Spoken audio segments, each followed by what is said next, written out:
May I request His Excellency Mananjvara to come to the rostrum, please.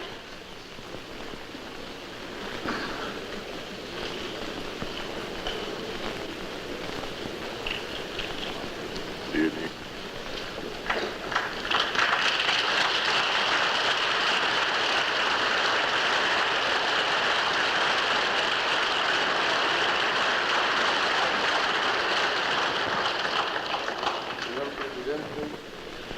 Señores delegados, les habla la delegación de Cuba, país insular situado a la boca del Golfo de México, en el Mar Caribe.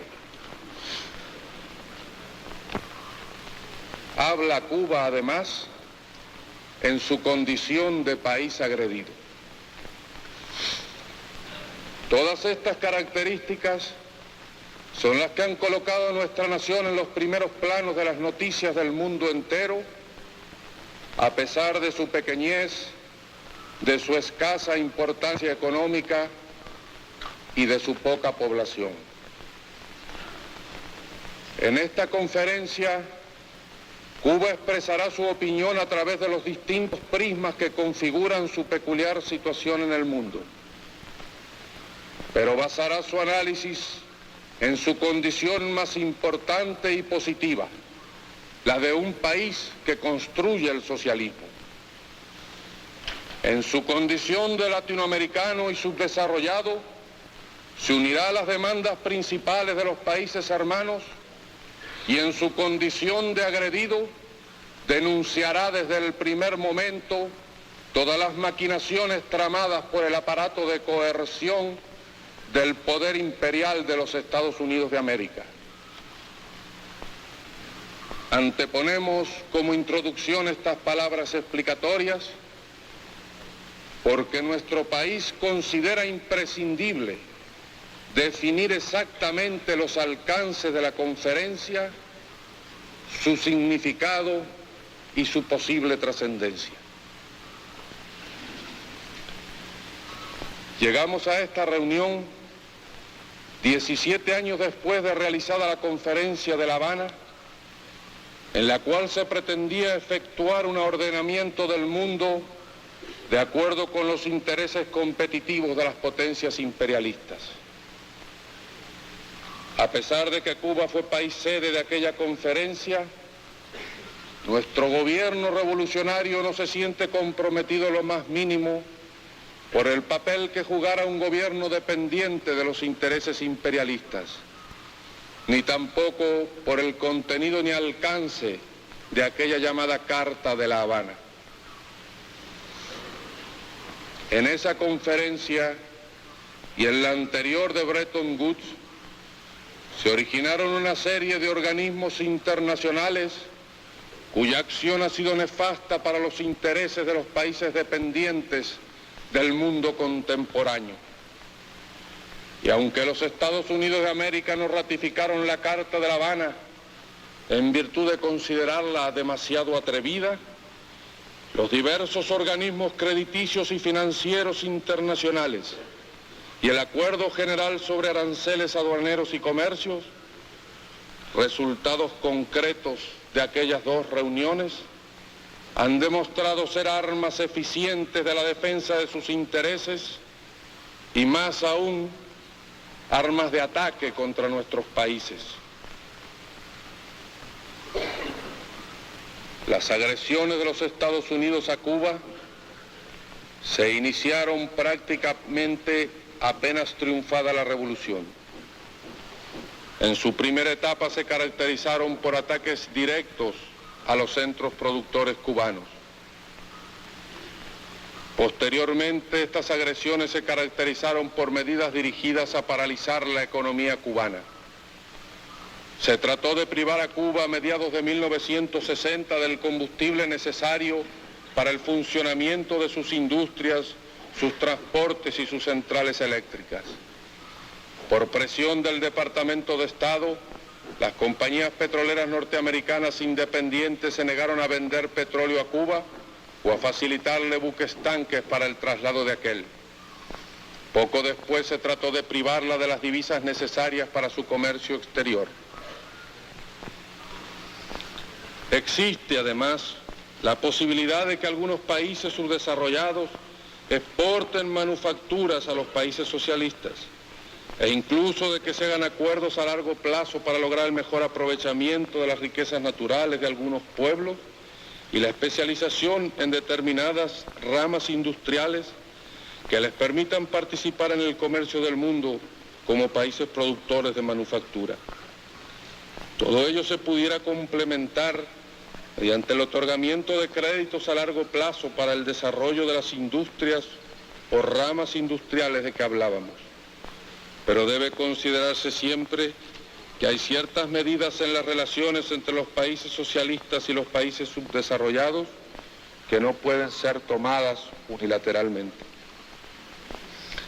Se da la extraña paradoja de que mientras Naciones Unidas prevén en sus informes tendencias deficitarias en el comercio exterior de los países subdesarrollados y el secretario general de la conferencia, Dr. Prebisch, enfatiza sobre los peligros que entraña el mantenimiento de este estado de cosas, todavía se habla de la posibilidad, y en algunos casos, como en el de los materiales llamados estratégicos, de la necesidad de la discriminación a ciertos estados por pertenecer al campo de los países socialistas. Todas estas anomalías pueden producirse por el hecho cierto de que los países subdesarrollados en la etapa actual de la humanidad son el campo de batalla de tendencias económicas que abarcan varios períodos de la historia. En algunos existe el feudalismo, en otros las burguesías nacientes, débiles todavía, deben afrontar la doble presión de los intereses imperialistas y de su proletariado que lucha por una más justa distribución de los ingresos. En esta disyuntiva, algunas burguesías nacionales han mantenido su independencia o han encontrado cierta forma de acción común con el proletariado, pero otra parte de ellas ha hecho causa común con el imperialismo. Se han convertido en sus apéndices, sus agentes, y han transmitido esta cualidad a los gobiernos que las representan. El trato debe ser equitativo, y equidad no es, en este caso, igualdad. Equidad es la desigualdad necesaria para que los pueblos explotados alcancen un nivel de vida aceptable. Debemos dejar establecidas aquí las bases para la implantación de una nueva división internacional del trabajo mediante el aprovechamiento pleno de todos los recursos naturales de un país, elevando progresivamente su grado de elaboración hasta las más complicadas formas de la manufactura.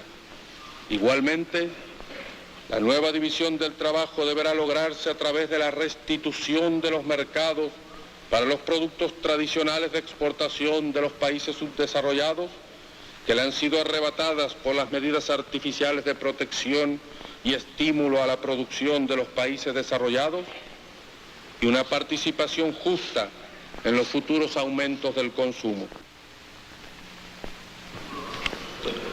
Si las medidas aquí indicadas no pueden ser adoptadas por esta conferencia y solo se registra una vez más un documento híbrido plagado de pronunciamientos vagos y cláusulas escapatorias, y si al menos no se eliminan las barreras económicas y políticas que impiden tanto el comercio entre todas las regiones del mundo como la colaboración internacional, los países subdesarrollados seguirán confrontando situaciones económicas cada vez más difíciles y la tensión en el mundo puede aumentar peligrosamente. En cualquier momento podría surgir la chispa de una conflagración mundial provocada por la ambición de algún país imperialista de destruir el campo de los países socialistas o por contradicciones insalvables entre los propios capitalistas en un futuro no muy lejano. Pero además, crecerá cada día con mayor fuerza el sentimiento de rebeldía de los pueblos sujetos a distintos estados de explotación y se alzarán en armas para conquistar por la fuerza los derechos que el solo ejercicio de la razón no les ha permitido obtener. Así sucede hoy con los pueblos de la llamada Guinea Portuguesa y de Angola, que luchan por liberarse del yugo colonial, y con el pueblo de Vietnam del Sur, que con las armas en la mano está pronto a sacudir el yugo del imperialismo y de sus títeres. Sépase que Cuba apoya y aplaude a estos pueblos que han dicho basta a la explotación después de agotar todas las posibilidades de una solución pacífica, y que a su magnífica demostración de rebeldía va nuestra solidaridad militante. Expresados los puntos fundamentales en que se basa nuestro análisis de la situación actual, expresadas las recomendaciones que consideramos pertinentes a esta conferencia y también nuestras apreciaciones sobre el futuro, de no lograrse ningún avance en las relaciones comerciales entre los países, vehículo idóneo para aliviar la tensión y contribuir al desarrollo, queremos dejar constancia de que nuestra esperanza es que se logre el diálogo constructivo de que habláramos. A obtener ese diálogo con beneficios para todos está encaminado nuestro esfuerzo. A impulsar la unidad del campo de los países subdesarrollados del mundo para ofrecer un frente cohesionado, van encaminados nuestros esfuerzos. En el éxito de esta conferencia están puestas también nuestras esperanzas y las uniremos cordialmente a las de los pobres del mundo y a los países del campo socialista, poniendo todas nuestras escasas fuerzas al servicio de su triunfo. Muchas gracias.